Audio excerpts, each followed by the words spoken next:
Eu intitulei a nossa reflexão nesta manhã de o cálice da ira. O cálice da ira. E como texto base para a nossa reflexão, eu gostaria de ler 2 versículos do capítulo 7 de Ezequiel. Você está com a sua Bíblia? Não fica preso só ao que nós projetamos aqui, não. Pegue a sua Bíblia, abra, faça as suas anotações. Em Ezequiel, capítulo 7. Ezequiel, capítulo 7, versículo 4 e versículo 9, parte B. Nós vamos ler vários trechos do livro de Ezequiel. É bom que você mantenha a sua Bíblia aberta neste livro. Diz o Senhor Deus: os meus olhos não te pouparão, nem terei piedade, mas porei sobre ti os teus caminhos, e as tuas abominações estarão no meio de ti. Sabereis que eu sou o Senhor. No versículo 7, no versículo 9, segunda parte. Então sabereis que eu, o Senhor, é que firo. Sabereis que eu, o Senhor, é que firo. Eu vou contar até 3 e dar oportunidade para quem não quer ouvir o que nós vamos falar em seguida se retirar. Porque você já deve ter percebido que o assunto que nós vamos tratar hoje é um assunto incômodo, desconfortável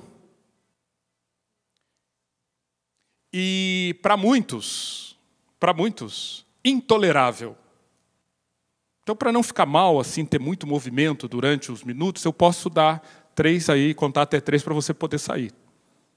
Hoje nós vamos falar sobre o cálice da ira, sobre Deus, o Senhor, que fere. 1, 2, 3. Ok, vamos orar. Mais uma vez, ó Deus eterno, o teu povo clama,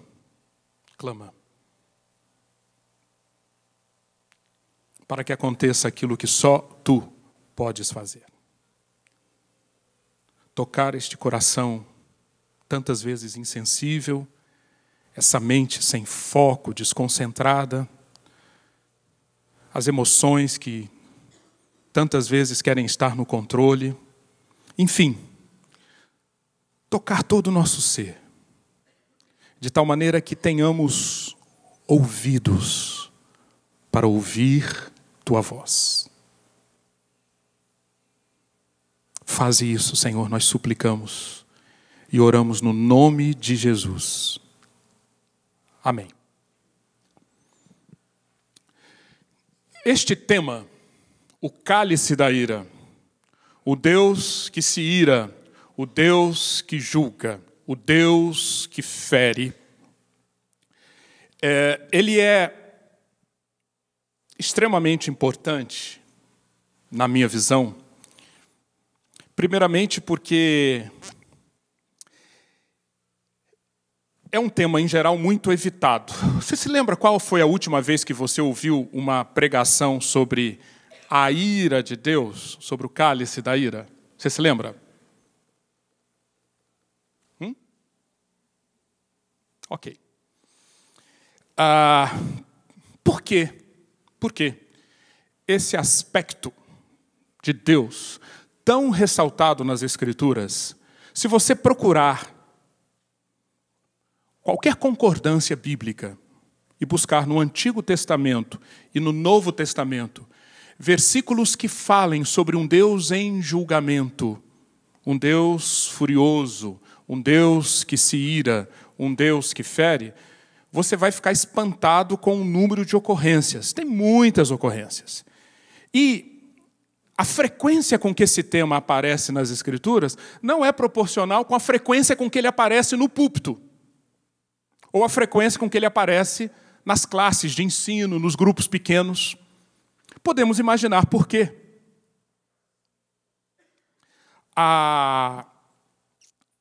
Nos dias de hoje, essa tendência que sempre o ser humano teve de não querer ouvir ou não querer encarar os aspectos árduos, espinhosos da realidade, essa tendência que sempre existiu no ser humano, ela está amplificada, ela está acentuada nos dias de hoje.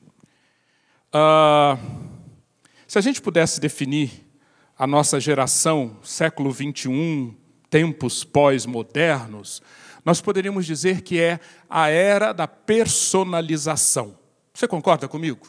Nós vivemos dias em que praticamente tudo ao nosso redor quer nos convencer que nós devemos e podemos fazer o mundo do meu jeito. Lembram daquela música do Frank Sinatra? My Way. Tudo do meu jeito. Se você vai buscar um plano de uma operadora celular ou um aparelho celular, é do seu jeito, é do seu plano, certo?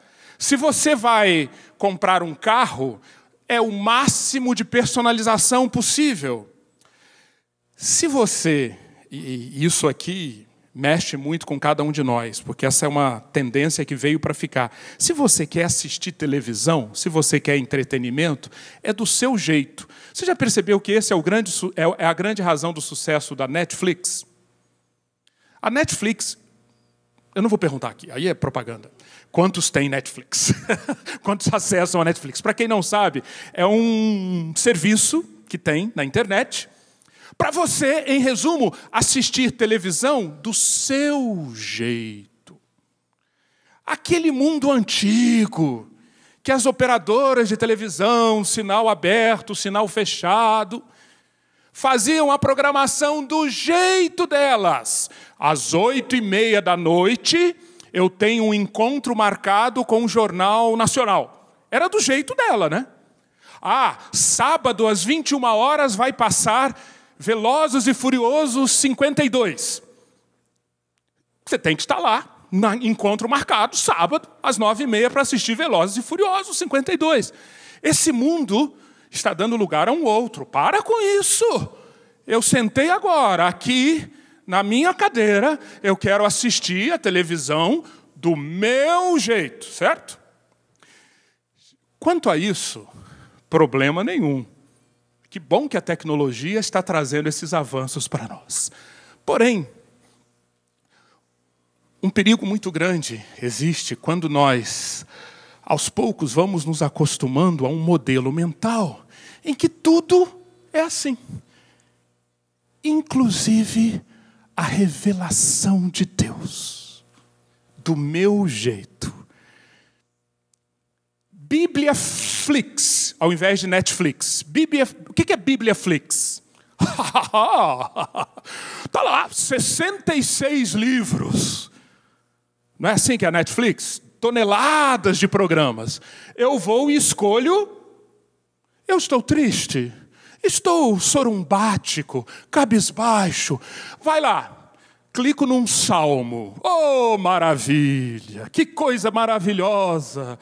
A minha fé está passando por perigo, eu preciso ser encorajado. Aí eu vou lá, numa história do livro de Atos, busco alguma passagem da carta de Paulo, ou eu estou decepcionado, desiludido com esse mundo, eu tenho que mudar. Aí eu vou lá para Apocalipse e vou buscar uma passagem que mostra que tudo já acabou, e Deus fez todas as coisas, e a vitória foi dada à igreja, aleluia. E lá vou eu, do meu jeito.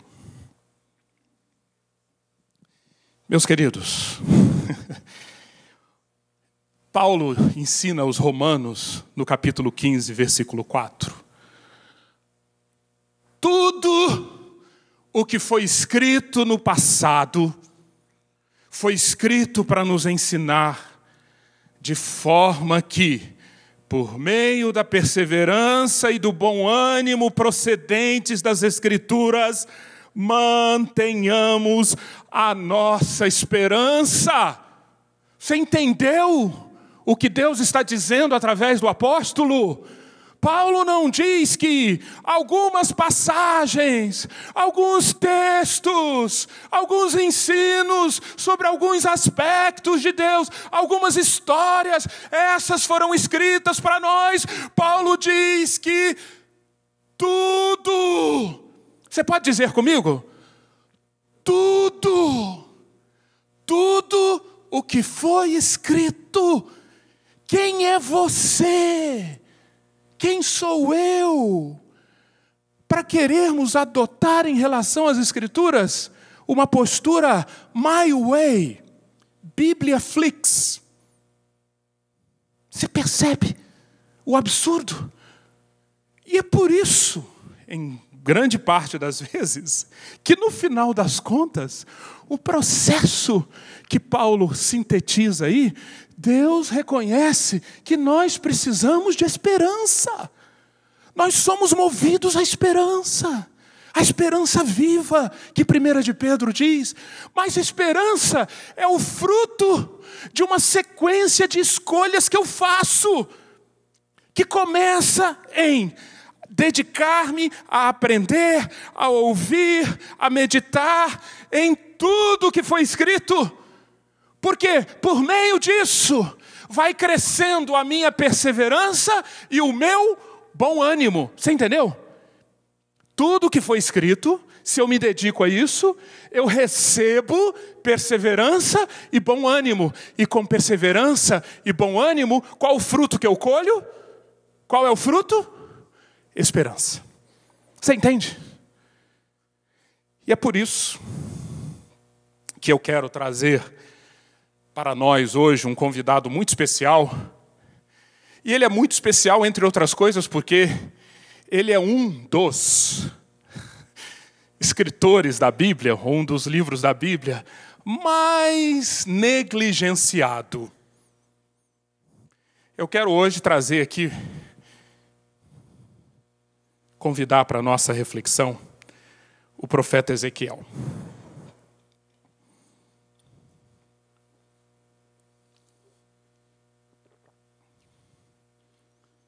Eu não vou perguntar aqui quantos textos, ou quantos capítulos, ou quantos trechos do livro de Ezequiel você já estudou, mas você há de concordar comigo que, apesar de ser um dos livros mais volumosos da Bíblia, são 48 capítulos, apesar de ser considerado um profeta maior, apesar de ter desempenhado um papel importantíssimo na história judaico-cristã, apesar de ter inspirado boa parte dos ensinos do Novo Testamento, apesar disso, Ezequiel é um solene desconhecido para a maioria dos cristãos, e isso inclui a nossa igreja. E quando nós pensamos, por que isso? Por que Ezequiel é tão pouco lido, é tão pouco estudado, é tão pouco conhecido? A resposta está, creio eu, no seguinte: quando olhamos panoramicamente Ezequiel,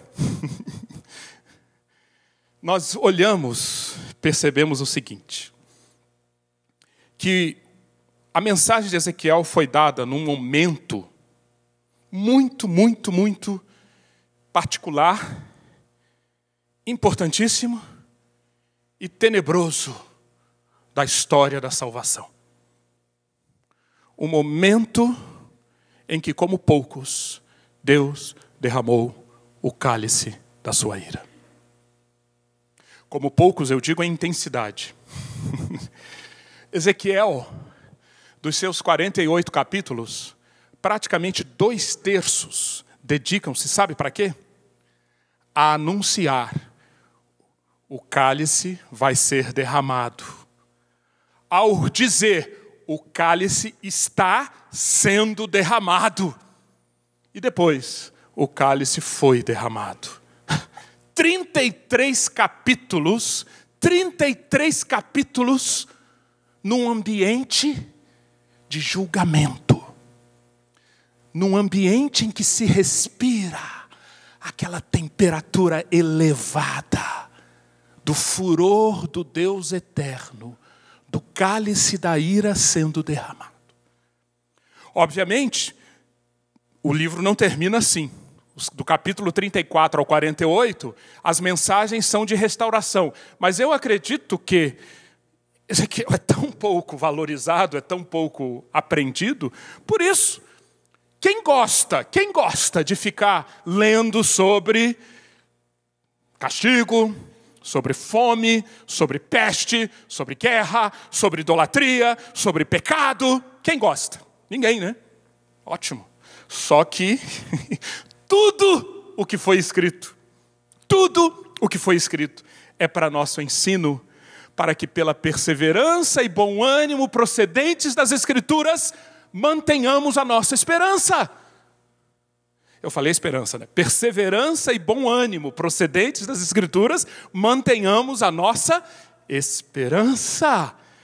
Precisamos dar oportunidade para nós enxergarmos o que Deus falou nesse período em que, lembram-se da história? No ano 722 a.C., o Reino do Norte, depois de diversos profetas serem levantados para avisar que aquele pecado, o pecado de Samaria, o pecado das 10 tribos do norte, estavam colocando aquela geração num ponto de não retorno. Que o fim viria, que o castigo viria, que o cálice da ira seria derramado. Deixa eu fazer aqui um momento. Está muito alto? Tá, né? Obrigado. Tá. A minha esposa é o meu parâmetro aqui, ó. Ela balançou a cabeça assim, obrigado. Eu vou tentar conter a empolgação, ok? Me perdoem de antemão quando não conseguir. Vai chegar o fim. E o fim chegou. Aproximadamente 120 anos depois, o Reino do Sul, capital Jerusalém, recebeu um castigo semelhante. Inicialmente, vários dos que moravam em Jerusalém foram levados para o exílio na Babilônia, até que em 586 aconteceu um dos eventos mais assustadores, tenebrosos, aterradores. A cidade santa, o Monte Sião, a menina dos olhos de Yahvé, do Deus eterno, foi destruída. Os muros, o templo, as pessoas, destruição. Ezequiel, que já tinha ido para a Babilônia no ano 593, junto com os primeiros exilados, profetizou durante todo esse tempo, entre o exílio e a queda, e continuou profetizando também mais alguns anos, até o ano 571 a.C. Portanto, esse é o contexto das profecias de Ezequiel. Um tempo, um momento em que o Deus eterno resolveu que era hora de fazer com que aquele povo e aquela geração encarasse as consequências das suas escolhas. Deus escolheu, Deus fez. E Ezequiel foi usado por Deus para profetizar durante todo esse tempo. E o seu ministério, portanto, é um ministério que pode ser resumido em duas grandes expressões. Ezequiel, inicialmente, se dedicou a ensinar ou a profetizar. Deus julgará, Deus julgará, Deus julgará, Deus julgará. Até que no capítulo 34, depois que Deus julgou, depois que Jerusalém caiu, Deus restaurará, Deus restaurará. O que nós precisamos aprender, ou o que nós podemos aprender das profecias dadas num contexto tão crítico, tão dramático como esse? Até porque esse contexto tão crítico, dramático, é um dos mais ricos nas Escrituras para nos ensinar o quê? Que ao julgar Judá, ao julgar Jerusalém, Deus estava executando, ou Deus estava atuando como um Deus de ira. E é muito interessante nós levarmos em conta o seguinte, que tanto no Deus julgará, quanto no Deus restaurará, o profeta inspirado por Deus fazia questão de permear suas profecias com essa palavra, com essa expressão, que é a expressão mais recorrente no livro. E saberão que eu sou o Senhor. Atenção. E saberão que eu sou o Senhor. Ocorre mais de 65 vezes num livro de 48 capítulos. Obviamente, Deus está querendo comunicar, Deus está querendo transmitir algo extremamente importante ao inspirar Ezequiel a repetir. Na fase do Deus julgará, enquanto Deus está julgando, podem falar comigo o versículo? Enquanto Deus está julgando, Deus está julgando, Deus está julgando, e saberão que eu sou o Senhor. Deus restaurando, e saberão. Muito bem. Agora, nosso objetivo é focalizar essa parte em que Deus julgará. E mais especificamente, o que nós podemos aprender sobre Deus irado, sobre a ira de Deus, nesta fase ou neste período em que Deus está julgando. Eu quero convidar você a acompanhar comigo 5 realidades ou 5 afirmações, baseando-nos no que Ezequiel e tantos outros textos das Escrituras apresentam sobre o contexto da ira de Deus. A ira de Deus e o seu contexto. Para, no final, nós aplicarmos no Brasil, século 21, 2016. Primeiro, vamos tirar o máximo que pudermos do que aconteceu em Jerusalém no ano 586 a.C. Depois, vamos pegar o túnel do tempo, vamos chegar aqui, Brasil, São Paulo, 2016, e vamos aplicar essas realidades ao mundo como nós estamos vivendo hoje. Primeira realidade que nós aprendemos na palavra de Deus e que tem tudo a ver e que cria o contexto para nós entendermos a ira de Deus. Primeira realidade. Deus é um Deus soberano que atua sempre com um propósito maior. E o nome desse propósito maior o nome desse propósito maior é salvação. Esta frase, ela pode ser muito bem usada como a síntese, como a linha que amarra todas as etapas da revelação bíblica. Você quer ter uma visão adequada da Bíblia? Enxergue a Bíblia como um livro, primeiro, não enxergue como 66. Enxergue como um livro que ensina isto.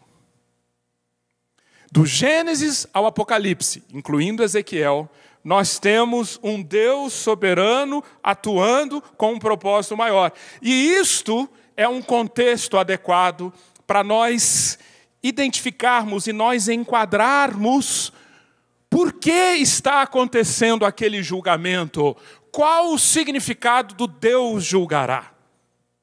Isso é extremamente importante, meus queridos e minhas queridas irmãs, porque isso coloca em verdadeira perspectiva o fato de que tudo o que acontece em nossa vida tudo o que acontece em nossa vida, dentro do plano de Deus, dentro do propósito de Deus, é visando salvação.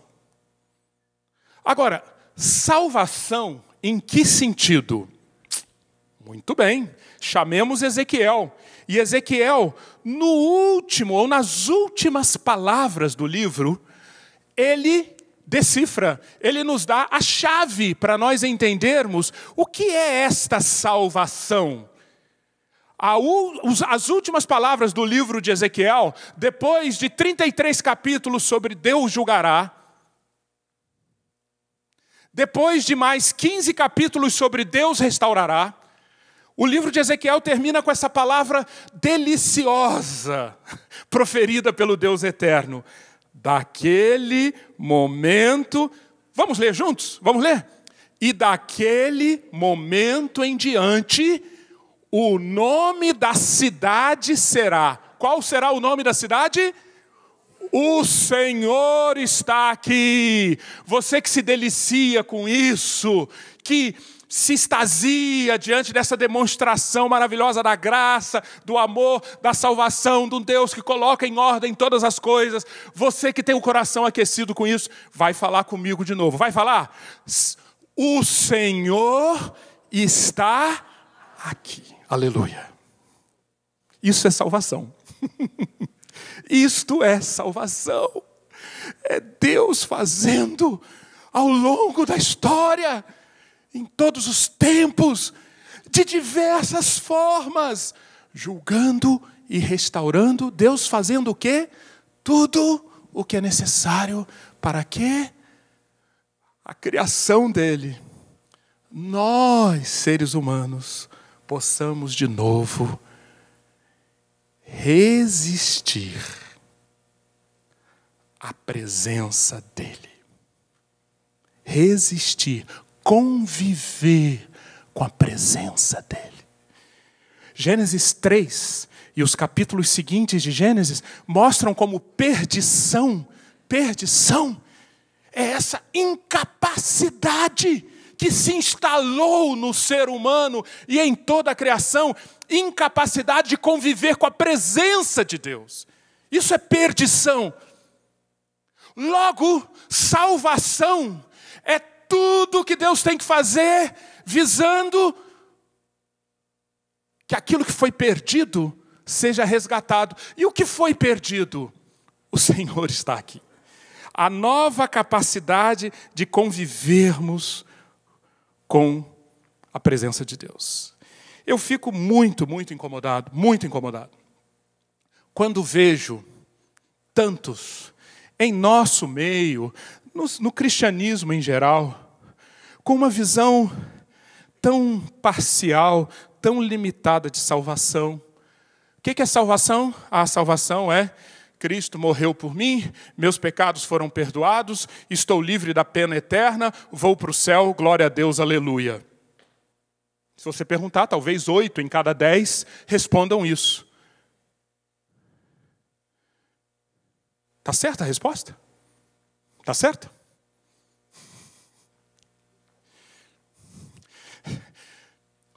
Totalmente parcial. Salvação é muito mais do que isso.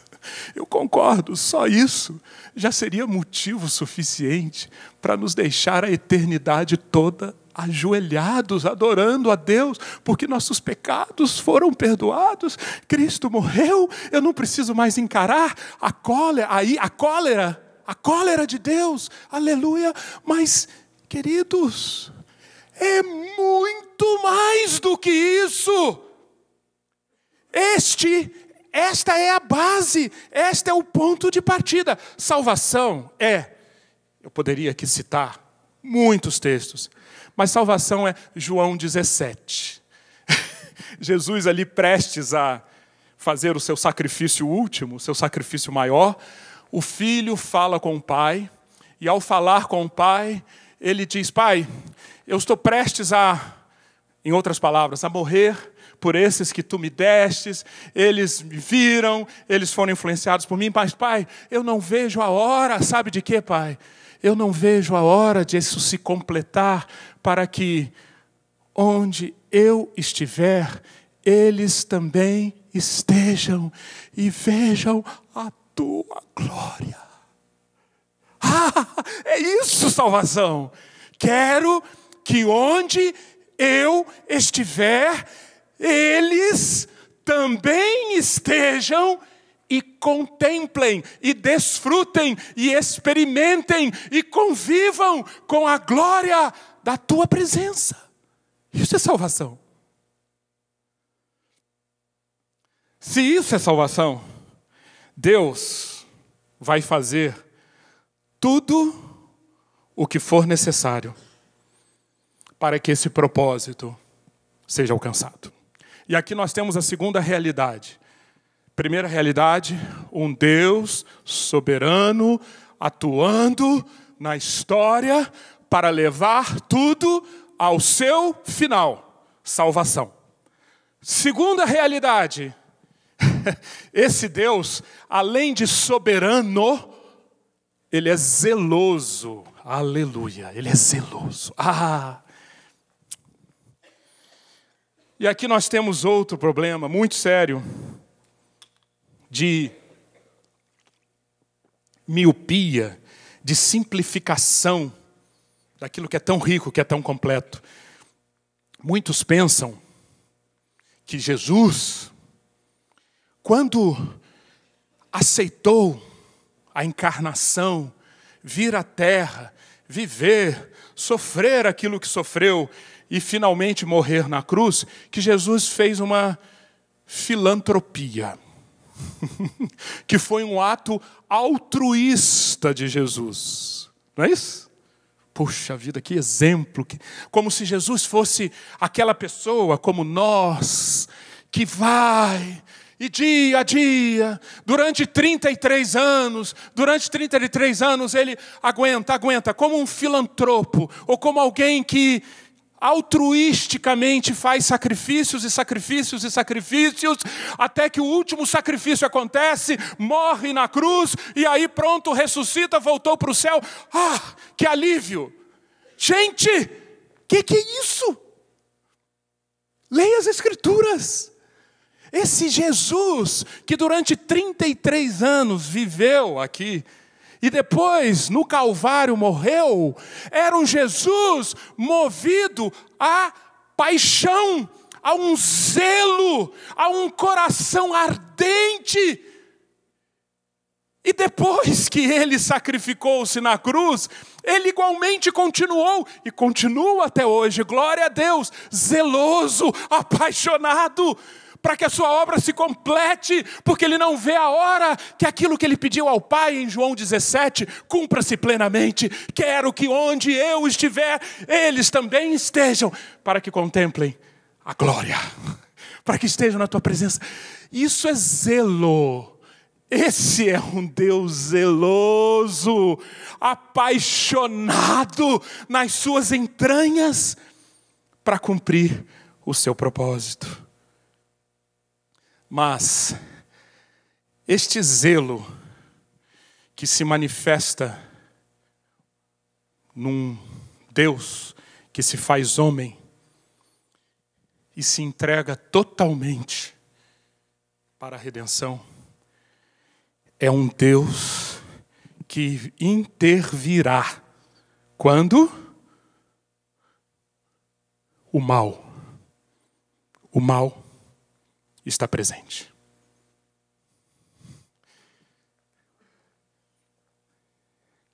Um Deus zeloso que leva seu propósito até o fim, comprometido entranhavelmente com isso. O que você esperaria de um Deus assim, soberano e zeloso diante do mal? O que você esperaria? Alguns poderiam dizer, eu preferiria um Deus Papai Noel, ou um Deus vovô simpático. Deixa, né?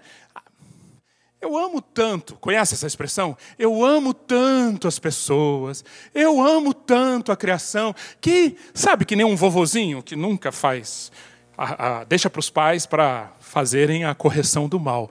Eu não faço nada, deixa ele. Deixa ele. Impassível, frio, braços cruzados diante do mal. É esse o Deus que você gostaria de ter? É esse o Deus que você adoraria? Me entende? O zelo de Deus e a soberania dele diante do mal leva à terceira realidade sobre a pessoa de Deus e que nos ajuda a entender por que a ira de Deus é fundamental. Preste atenção nisso, nenhum mal passa despercebido diante do Deus eterno. Nenhum mal. Aquela palavra, porventura, leviana, irresponsável, maledicente, que eu proferi 1 hora atrás, quem sabe? Você pensa que esse mal, aquele comentário inadequado, de julgamento e maledicente sobre seu familiar, seu vizinho, seu irmão, você pensa que isso passa despercebido diante de Deus? Você pensa que qualquer maltrato da natureza passa despercebido diante de Deus? Você pensa que qualquer centavo que um político corrupto embolsa passa despercebido diante de Deus? Você pensa isso? Você está totalmente enganado. Nenhum mal passa despercebido diante de Deus. A reação de Deus diante do mal, a Bíblia tem muitas palavras para se referirem a isso. Ira, fúria, indignação. É impressionante a riqueza no hebraico, especialmente. A riqueza no hebraico, Antigo Testamento, para se referir a essa reação de Deus diante do mal. São muitas palavras. E um dos versículos na Bíblia, onde essa reação de Deus diante do mal aparece da forma mais condensada, um desses versículos é Ezequiel 5,13. Ezequiel 5,13. Se eu fosse você, grifaria, decoraria, meditaria nesse versículo. Assim se cumprirá a minha ira, e satisfarei neles o meu furor, e me consolarei. Saberão que eu, o Senhor, falei no meu zelo, quando cumprir neles o meu furor. Observe, ira. Eu não vou entrar aqui nos detalhes, mas é muito interessante. Muito interessante. Você pesquisar no hebraico as palavras. A palavra para ira, ap, no hebraico, ap. A palavra para ira é uma palavra que todas as palavras para ira se referem a antropomorfizações de Deus. O que é antropomorfização? É descrever Deus usando linguagem antropos, do homem, certo? Na forma do homem. Tudo é antropomorfização. Gente, Deus eterno é infinitamente mais complexo, mais profundo, nessa sua reação diante do mal, de tudo que nós poderíamos descrever. Como nós somos seres humanos, a Bíblia usa o quê? Figuras humanas. E a primeira palavra para se referir a Deus diante do mal, sabe qual é? Literalmente é uma palavra que se refere às nossas narinas, ap. Ira é, sabe, alguém que fica indignado, alguém que fica inconformado com o mal. Você já reparou? Já reparou em você? Uma parte do seu corpo que reage na hora é a sua narina, seu nariz. Fica dilatando e contraindo, dilatando e contraindo. Essa é a palavra usada. Assim se cumprirá a minha ira. Segunda palavra, furor. Aí a palavra haran, no hebraico, se refere a um ardor interior. Não é assim que acontece conosco quando nós ficamos irados? Uma reação no corpo e uma reação aqui dentro. Um ardor interior. Esse é o furor de Deus. E me consolarei. Ah, que palavra interessante para descrever Deus. Deus fica irado, Deus fica furioso. Ao derramar a sua ira, me consolar é a palavra, serei pacificado. Quando uma justiça é feita, justiça mesmo, para valer, né? Não é assim? Ira, furor. Essa é a expressão no hebraico para me consolarei e farei tudo conforme o meu zelo. Bem, isso nos ajuda a caminharmos para a quarta realidade. Primeira realidade, Deus soberano com propósito. Segundo, Deus zeloso que vai fazer com que esse propósito seja alcançado. E o propósito é salvação. Terceiro, nenhum mal passa despercebido diante de Deus. E a reação de Deus ao mal é a ira. Quarta, diferentemente da ira humana, da fúria humana, que quer resolver tudo na hora, do seu jeito, Deus julga.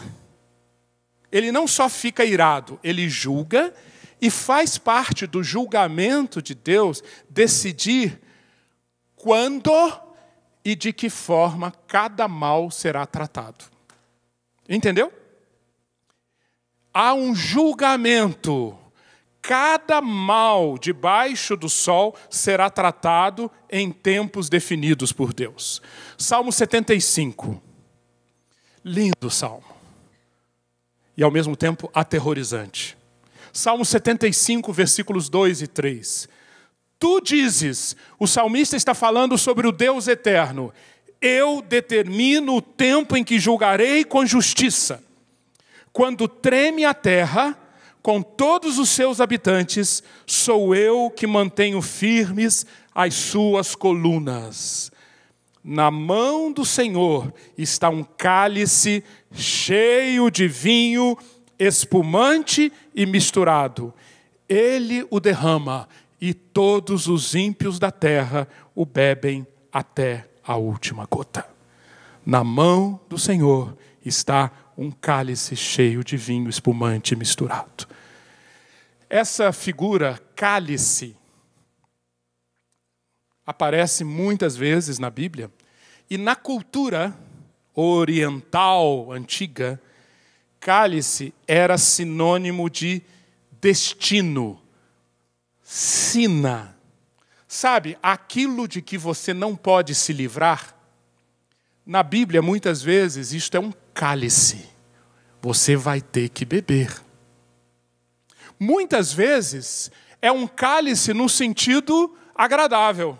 Quem não se lembra do Salmo 23? Preparas uma mesa perante mim na presença dos meus inimigos, unges a minha cabeça com óleo e o meu cálice transborda. O que Davi está falando ali? Que apesar dos inimigos, apesar das dificuldades, apesar das contrariedades, o Senhor fiel, bom pastor, tem um cálice para Davi. Davi será servido com esse cálice. Mas muitas vezes, nas Escrituras, cálice é sina, é destino de condenação, de julgamento. Quando o Senhor Jesus, no Getsemane, orou, o que ele pediu? O que ele pediu a Deus? O que ele pediu ao Pai? Se for de alguma maneira possível, que este cálice não seja servido para mim. Cálice, que esse destino, que essa sina. Mas, Pai, eu quero lhe dizer uma coisa. Eu desejo isso, mas tem uma coisa maior do que o meu desejo, é a minha vontade. E a minha vontade, Pai, é que seja feita a tua vontade. Quando Jesus instituiu o memorial para nos lembrarmos dele, da sua obra e aguardarmos até que ele volte, qual é o símbolo que ele instituiu? Um dos símbolos é um cálice. Esse cálice é o Novo Testamento, é a nova aliança do meu sangue. Cálice. Pois bem, a ira de Deus, quando Deus decide, quando Deus julga, quando Deus define, Ele tem um cálice preparado, cheio, espumante, transbordante, que Ele derramará até a última gota. A última frase para compor esse contexto da ira. Você já deve estar pensando, ixi, hoje ele vai mais... Não, pode deixar. Essa longa introdução será seguida de uma curta aplicação. Mas nós precisamos desse longo contexto. Esse quinto ponto é muito importante, meus queridos. Primeiro ponto, Deus soberano trabalha sempre para a salvação. Segundo ponto, um Deus zeloso que levará seu propósito até o fim. Terceiro ponto, esse Deus soberano e esse Deus zeloso, nenhum mal passa despercebido diante dele. Ele se ira. Quarto ponto, há um cálice de ira preparado quando Deus julga cada mal e determina um cálice. Quinto ponto, chega uma situação que esse cálice da ira é derramado, é o ponto do não retorno. É o ponto em que esse cálice que Deus segura, que Deus não derrama, enquanto tiver oportunidade, no juízo de Deus chega uma hora que Deus discerne, não faz mais sentido segurar esse cálice. Eu vou derramar. Esse é o ponto de não retorno. É o que aconteceu em Jerusalém. Foi o que aconteceu naquela geração de israelitas no século VI a.C. Jerusalém é comparada a um ramo carbonizado. Carvão. Quando uma madeira vira carvão, chegou o ponto de não retorno. Você pode ficar 1 trilhão de anos dando oportunidade para aquela madeira, que foi madeira, ela não vai voltar a ter vida, porque ela virou carvão. Essa é a figura, é assim que Deus enxerga o que tinha sido a videira útil. Agora é um carvão inútil. Bem, eu quero sugerir a você que com todo esse contexto, ou seja, com esses 5 pontos, você leia o capítulo 22 de Ezequiel.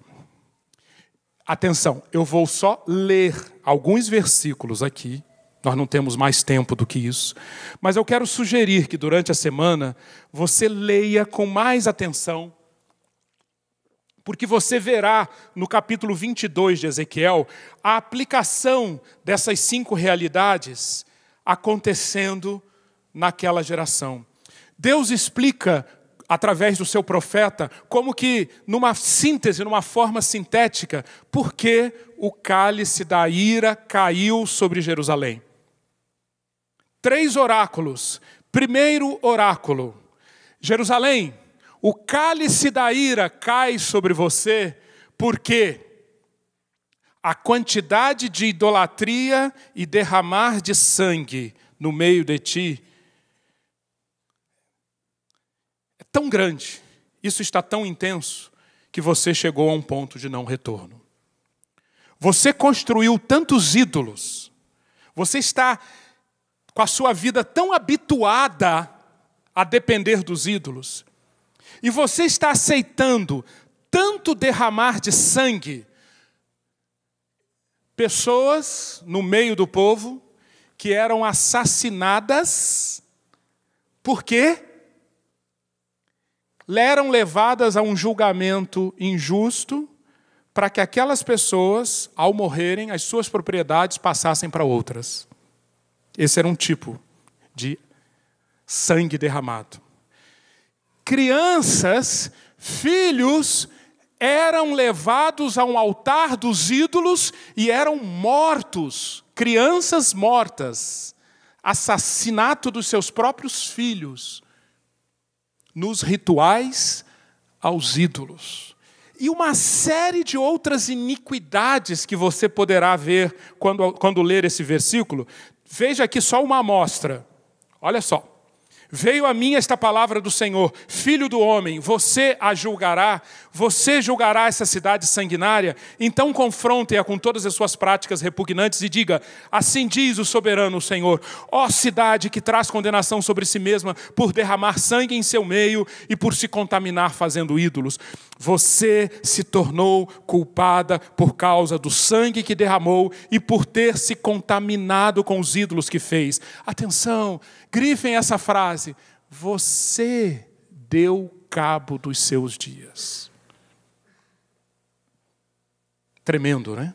Você fez os seus dias chegarem ao fim. Chegou o fim dos seus anos.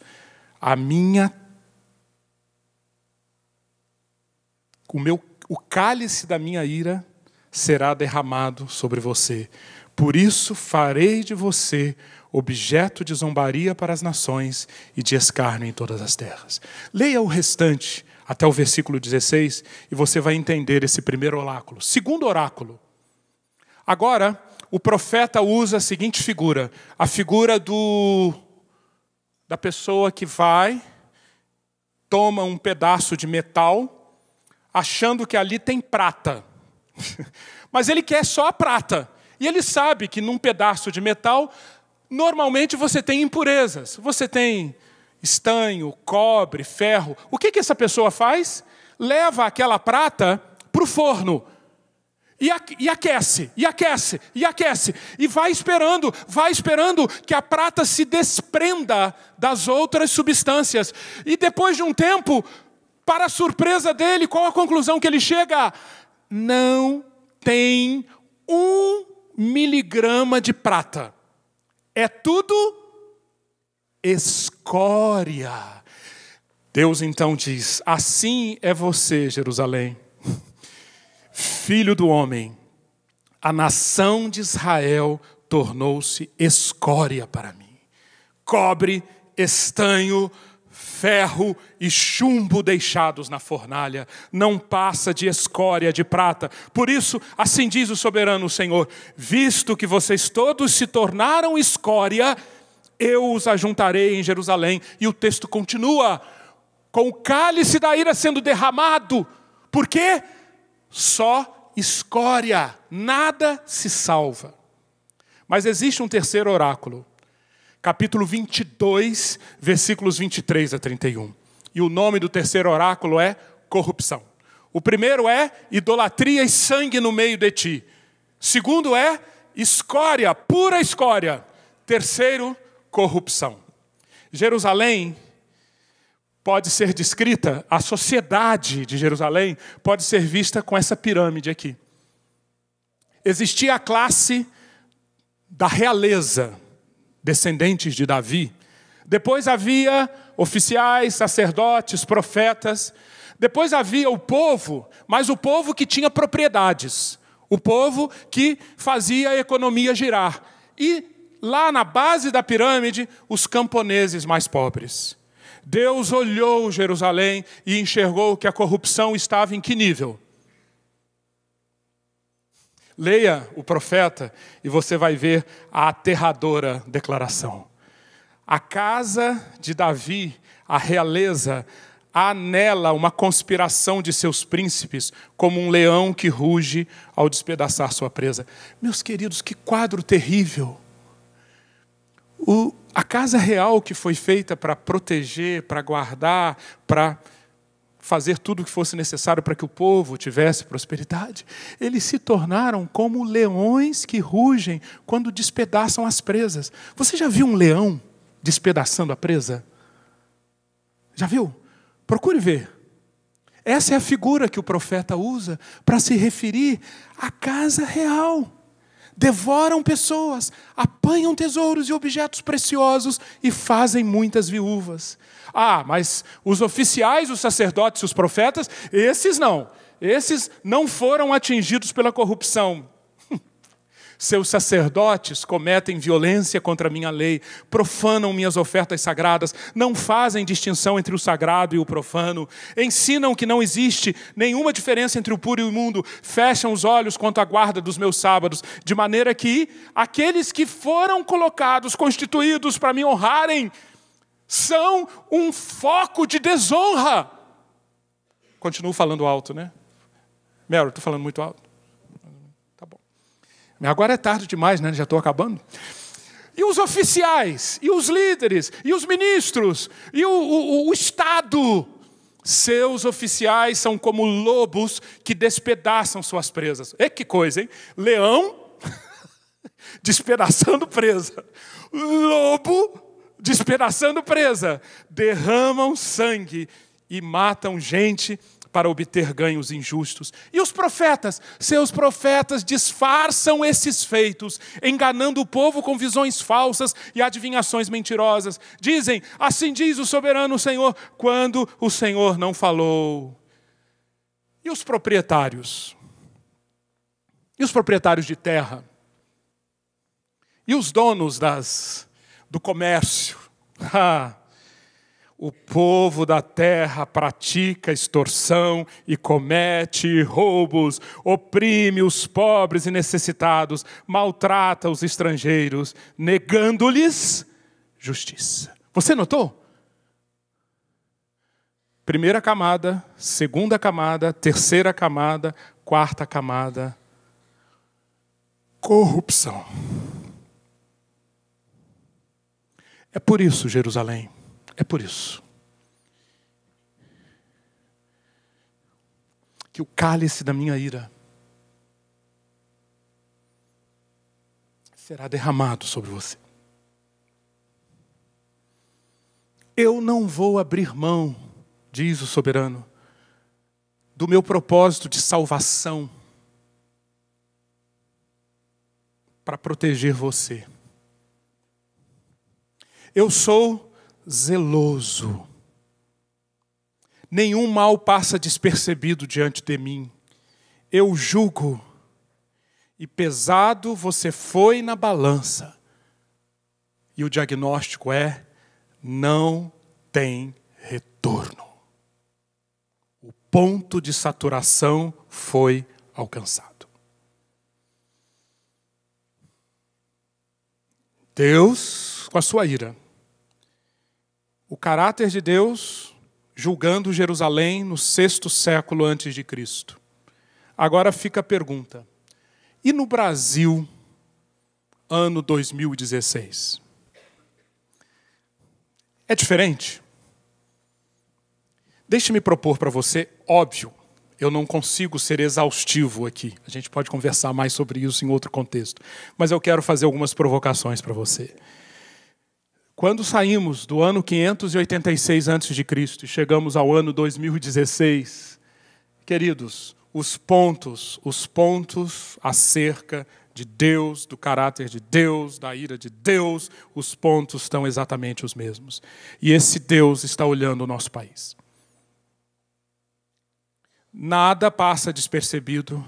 Deus continua com seu propósito de salvação. Deus continua com zelo. Deus está julgando. E Deus sabe quando chega um ponto de não retorno. E eu quero propor a você, você não precisa ter a mesma conclusão que eu tenho, mas pense sobre isso. Como que nós podemos discernir as digitais do Deus eterno hoje, no nosso país, na nossa geração? Eu vejo várias, mas ore e medite sobre isso. E para mim, por exemplo, uma delas, isso que está acontecendo nos últimos 2 anos, que ficou batizado como Operação Lava Jato, apesar das imperfeições, não faltam imperfeições, mas ao longo da história tem inúmeros exemplos de homens, sistemas imperfeitos, que são instrumentos de Deus para quê? para o cálice da ira ser aplicado. Ok. Imperfeições à parte do que está acontecendo ali, meus queridos, se 2 anos atrás, não precisa ir muito não, julho de 2014, alguém dissesse que em menos de 2 anos, um presidente eleito não terminaria seu mandato, que o presidente da Câmara dos Deputados perderia a sua cadeira, que o presidente da maior empreiteira da América Latina estaria na cadeia, que diversos outros empreiteiros, diversos outros empresários estariam fazendo companhia a ele e colaborando com uma série de delações premiadas. Se você dissesse isso 2 anos atrás, qual seria a reação? Já pensou nisso? Com sorte, você não seria levado para o manicômio. Mas isso aconteceu. E aconteceu apesar de inúmeros planos, inúmeras maquinações para que isso não acontecesse. Quando nós pensamos no que teve de dinheiro, influência, esquemas, e nós só estamos conhecendo uma parte deles, né? Para que isso não acontecesse, há, na minha visão, uma decisão, um julgamento que vai muito além do Sérgio Moro. E diante deste julgamento, e diante deste cálice, por mais que esperneiem, por mais que tentem se defender com milhões de esquemas, por mais que tentem fugir, várias pessoas estão sendo apresentadas às consequências. Pessoas, sistemas, partidos estão sendo apresentados às consequências das suas escolhas. Quando nós pensamos que em 2009 tudo começou com uma investigação de postos de gasolina. Sabia que foi isso? 2009, postos de gasolina da BR Distribuidora, investigadores começaram a suspeitar do trâmite de dinheiro ali, chegaram a um doleiro e a partir daquele doleiro um fio foi puxado e está vindo toda uma meada de julgamento.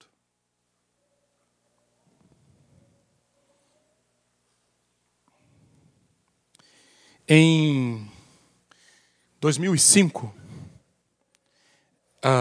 não sei se você se lembra, né? Tanta coisa já passou. Em 2005, eu trabalhava numa empresa e tinha muito contato com executivos de empresas privadas, empresas não governamentais. E naquela semana especificamente, era junho de 2005, eu ouvi muitos casos de empresários reclamando do grau de corrupção, da dificuldade de fazer negócios, das propinas, dos subornos. Naquela época, nós participávamos de um grupo pequeno, lá em Belo Horizonte. E no domingo seguinte, era o dia da reunião do grupo, nós nos reunimos e eu compartilhei isso com os irmãos, nós oramos. Mais uma vez, nos unimos e oramos. Deus, olha o que está acontecendo no país, intervém, faz alguma coisa. Você sabe o que aconteceu na sexta-feira daquela semana? Junho de 2005.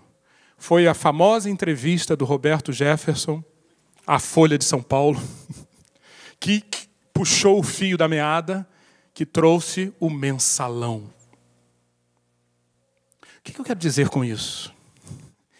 Óbvio, além de nós lá naquele grupo, isso eu tenho certeza, muitos outros grupos estavam espalhados por esse Brasil, não se conformando com aquilo e apelando ao juiz de todas as coisas.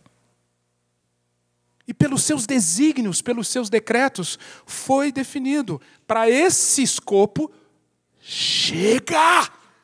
E se nós olharmos tudo o que aconteceu para que o mensalão chegasse onde chegou, também nós vamos ver como que os homens tentaram se insurgir contra, mas não puderam. Mas além de nós pensarmos no nosso país e de vermos um Deus atuante, um Deus operante de acordo com aqueles princípios, fica a última aplicação para nós terminarmos mesmo. Independente do país, qual a aplicação na minha vida, eu como indivíduo, que todas essas afirmações sobre a ira de Deus devem trazer? Quais são? Primeira, o cálice da ira estava reservado para mim. Nenhum mal que eu cometo e cometerei passa despercebido diante de Deus. Todo mal trouxe mais gotas, em alguns casos mais litros, para esse cálice. Mas a primeira grande aplicação no nível individual, qual é? As Escrituras revelam que, na história da salvação, Deus providenciou um meio para que esse cálice da ira fosse colocado em outro, fosse derramado sobre outro, um outro que não merecia, um outro que nunca fez mal, um outro que é o próprio Deus. Ele absorveu cada mililitro desse vinho espumante destinado a mim. Aleluia!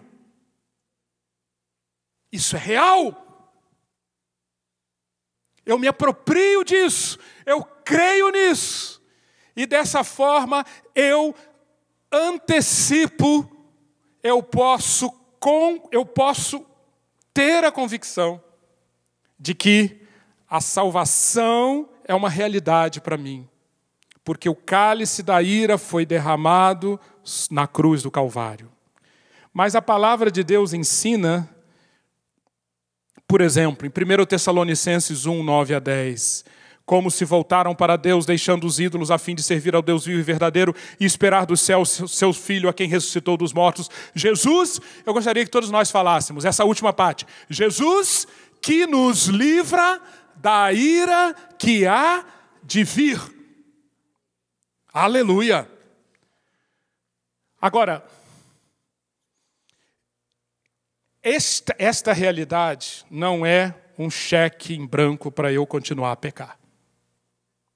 Por quê? Porque, como nós vimos, salvação é mais do que perdão dos pecados. Salvação é o quê?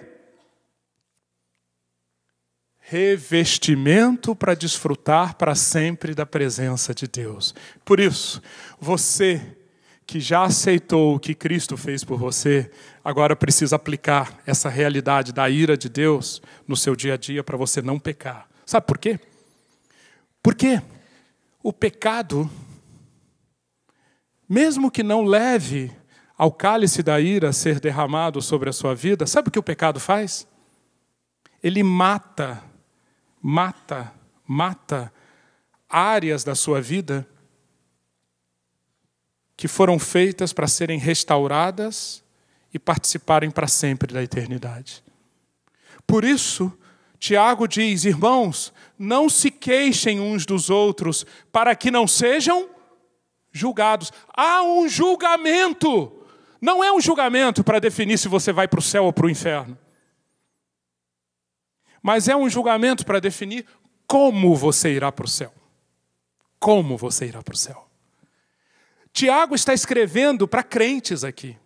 O juiz está às portas. Prepare-se para se encontrar com ele. E ele julgará tudo o que você falou, tudo o que você fez. 1 de Pedro 1,17. Uma vez que vocês chamam Pai, aquele que julga imparcialmente as obras de cada um, portem-se com temor durante a jornada terrena de vocês. Se nós confiamos em Cristo, como quem na cruz do Calvário recebeu o cálice da ira de Deus, mas aceitamos pecado no uso da língua, fantasia impura, submissão ao dinheiro, ao governo do dinheiro, injustiça no lar, maneira como nós tratamos o próximo, enfim. E aí nós poderíamos falar uma infinidade de pecados. Se nós aceitamos isso, nós somos passíveis de estarmos entrando num ponto de não retorno. De novo, não para ir para o céu, mas de perdermos dons que nós temos hoje para sempre. E com isso, a nossa existência eterna ficar empobrecida, se é que é possível dizer isso. Deus nos salvou. Deus salvou você, Carlão, para que tudo em você, aleluia, tudo em você, seu pensamento, sua língua, seus braços, suas pernas, seu trabalho, seu dinheiro, seus relacionamentos, tudo em você fosse salvo e fosse para a eternidade. Mas se eu falei o Carlão, falaria com qualquer um, né? Mas se eu faço como, por exemplo, fico usando a minha língua para ser maledicente, para me queixar, uma vez, 2 vezes, 1000 vezes, eu posso chegar ao ponto do não retorno e perder aquele dom. E quem sabe me enquadrar naquela terrível descrição de 1 Coríntios, salvo como que pelo fogo. Então, a realidade da ira de Deus não me permite admitir que os salvos não serão julgados. Serão sim. Qual é a minha resposta então, meus queridos? Eu devo viver em 2016 como para quem já chegou ao final dos tempos. Eu vou prestar contas de tudo que eu falo, de tudo que eu faço, de tudo que eu penso. Portanto, não julguem nada antes da hora devida. Esperem até que o Senhor venha. Ele trará à luz o que está oculto nas trevas e manifestará as intenções dos corações. Nessa ocasião, cada um receberá de Deus a sua aprovação.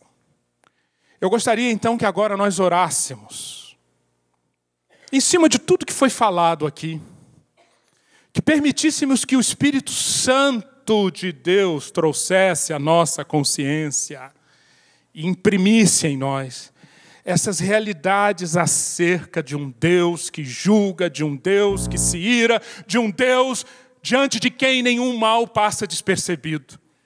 Vamos lembrar disso.